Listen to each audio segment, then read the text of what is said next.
One day in 1990, there was a British woman waiting for a train that was supposed to take her from Manchester to London. Her life was tough. She was miserable and depressed, with no passion and no clear direction for her future.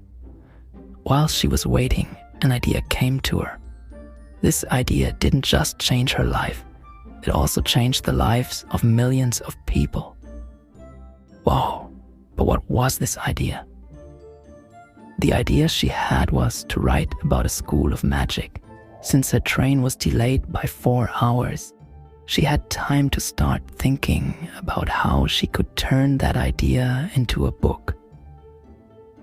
A book about a child whose parents were wizards and who had died mysteriously, leaving the boy to live with a family that didn't love him, even though they adopted him. The book would be filled with adventures and challenges that the boy faces as he works to achieve his dream of becoming a wizard.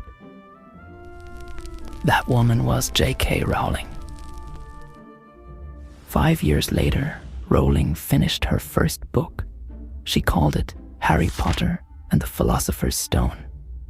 Titled Harry Potter and the Sorcerer's Stone in the US. But she didn't know that publishing houses would drive her crazy. And by that, I mean rejecting it over and over again. But despite all the trouble, many discussions, and countless pleas, Bloomsbury Publishing finally, reluctantly, agreed to publish her book. For them, it was like doing her a favor. None of them knew what it was about to accomplish because since then, the Harry Potter series has become one of the best-selling series in history, with over 500 million copies sold. Do you know what it means to sell 500 million copies of a single series? People lined up for hours outside bookshops to purchase the latest installment. Can you imagine a line waiting outside a bookstore? What's cool is that the first book, Harry Potter and the Philosopher's Stone, remains the best-selling one in the series, with over 120 million copies sold since its release on July 30th, 1997. Rowling published her second book the following year, titled Harry Potter and the Chamber of Secrets, which was another major success, selling around 77 million copies. Rowling continued with the Harry Potter series, eventually writing 7 books that were adapted into 8 films. Over the course of these 7 books, we can see how Rowling herself evolved. If we compare her first and second books, we notice that they're written for a younger audience. But as the series progresses, her writing style and tone mature. The themes she tackles become more complex, almost as if she's acknowledging that her audience is growing up alongside the characters, and thus she adjusts her writing accordingly. This raises the question: out of all the books published in 1997, why was Harry Potter the one that achieved such unprecedented success? Many other books explore similar themes, so why did Harry Potter become a global phenomenon? Honestly, there's no single reason. It's a combination of factors, so let us explore a few of them. One of the key reasons is the characters Rowling created. These characters were complex, lovable, and relatable all at once. For any reader, these characters grew alongside them, changing and developing over time, which is one of the most beautiful aspects of the series. For example, Harry Potter spends the entire series uncovering bits of his dark and complicated past.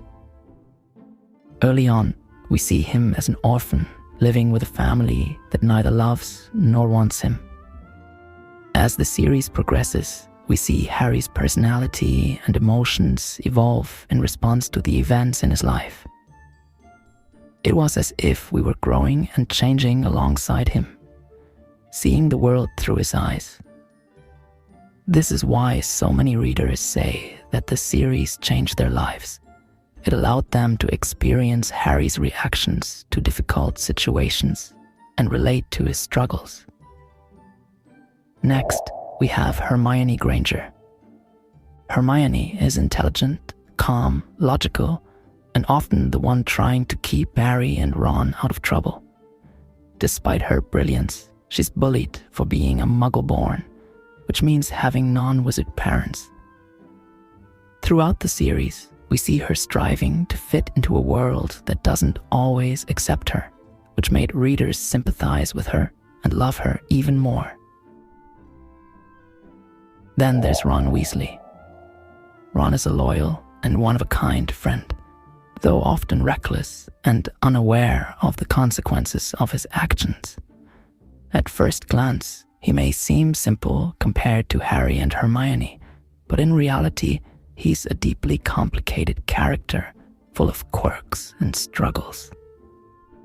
Even though Harry Potter is about a school of wizardry, the characters feel familiar. They resemble people we know or aspects of ourselves.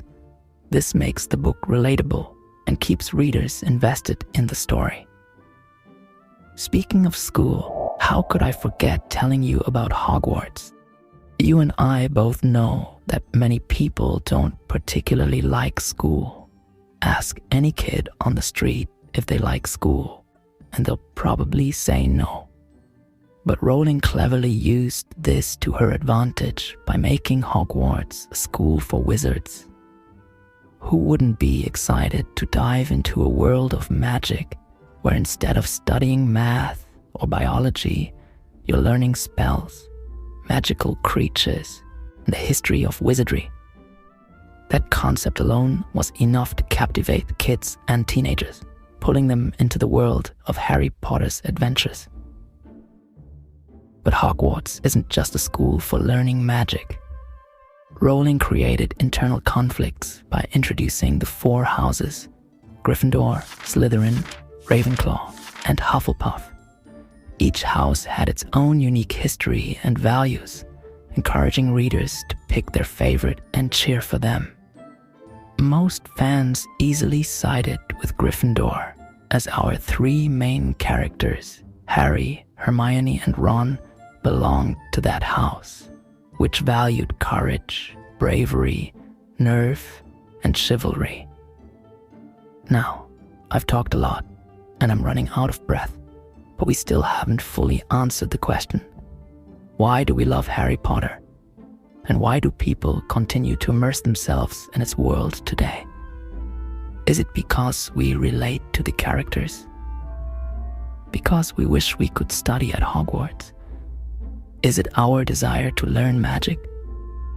Or is it simply because we enjoy the escapism of a fictional world? For me, the answer to those questions lies in a combination of everything.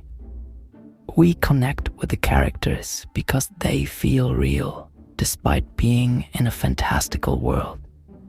Their struggles, growth, and emotions are things we can all relate to. Whether it's feeling like an outsider like Harry, striving to prove yourself like Hermione, or just wanting to be accepted like Ron.